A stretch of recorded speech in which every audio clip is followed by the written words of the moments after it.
up, guys, if you have not seen the full fights yet, then you want to click off the video, but there will be a link in the description box where you can see the full fights. And I'm telling you guys that Rose was not scared. She was not scared going into this fight. And I believe it's the same way Holly Holmes was. I looked at the Holly Holmes fight, and you look at Holly Holmes versus Ronda Rousey. Ronda Rousey was up in her face, calling her names like, "You're a bitch, you're crazy, I'm gonna whoop you." And it's the same thing that Rose was doing, that Holly Holmes doing. Holly Holmes in that fight, in the lead up to the fight, was saying nothing bad. She was standing her ground and sitting there going, "Yeah, you can talk all the trash you want. I'm still gonna beat you." And that's the thing. Every fighter who's ever fought Ronda Rousey, they lost before they got into the cage. Every fighter who ever fought Joanna, they lost before they got in the cage. Rose was not scared. That girl, I was saying to myself, she's going to win that fight. She's going to dominate that fight. And she's everly improving in her striking.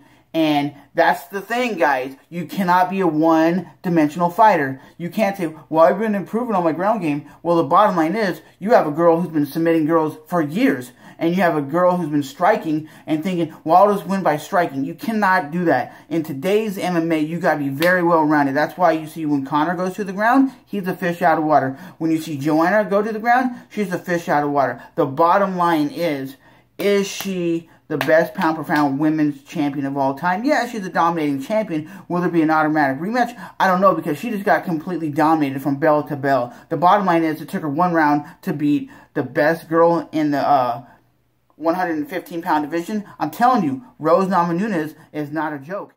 Damn, Cody Garbrandt rocked TJ Dillashaw in the first round, and he wasn't throwing too many kicks. And that's the difference between Cody and TJ. TJ is a very well-rounded fighter, trains with the best fighters in the world, and doesn't just train at Team Alpha Male.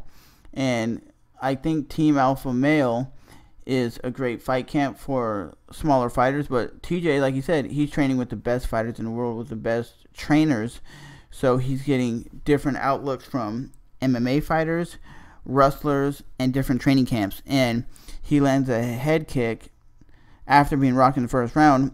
In the second round, landed a head kick and then got on Cody Garbrandt in a mount position and landed punches and bunches until he was able to win.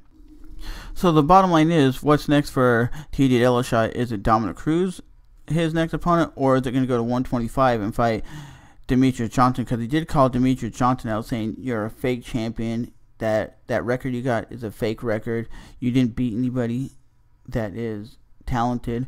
So Demetrius Johnson might be fighting DJ in his next fight. If that happens, I'm going for DJ because he's a more well-rounded fighter. He's dominating, but the size advantage will go to TJ because TJ walks around at like 135, 140 something, and he's a bigger, stronger guy. But I think it'll be a hell of a close fight. I believe that TJ will not be a two-division world champion, but let me know what you guys think. Do you think TJ will actually be able to beat Demetrius Johnson, or do you think Demetrius Johnson is just too technical to lose that title against TJ at 125? You know what's funny? They said this is the first time George St. Pierre has beat a fighter since UFC 94. Almost a decade ago was the last time he finished somebody. Michael Bisping was hesitant by the takedowns. He was keep getting back to his feet. He was bloodying up George St. Pierre with cuts and elbows on the ground. But George St. Pierre did win the UFC middleweight champion. But will he defend that title, or will he go back to 170? Because he did look at some points in this fight that he was gassing out. He did look like he was getting tired. And for me, tonight, I went 2-1. So every champion did lose their belt tonight. So just letting you guys know that every champion lost their belt tonight. But it's pretty crazy that I'm surprised that George St. Pierre finished the fight, because he hasn't finished a fight in 10 years. And ladies and gentlemen, Michael Bisping did not retire like he said he would. He said he was going to retire, but it looks like George St. Pierre is going to go to 170. I don't know if that means he's going to relinquish the title or what's going to happen, but George St. Pierre, he did what he had to do to win. He did his wrestling, he did his jab, and that's the thing.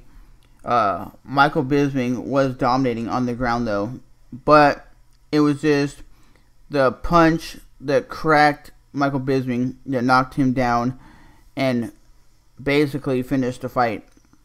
But Michael Bisping didn't tap out. He went out. But as always, guys, George St. Pierre is still a savage. I've been watching that dude since like UFC 80. That dude's still a badass.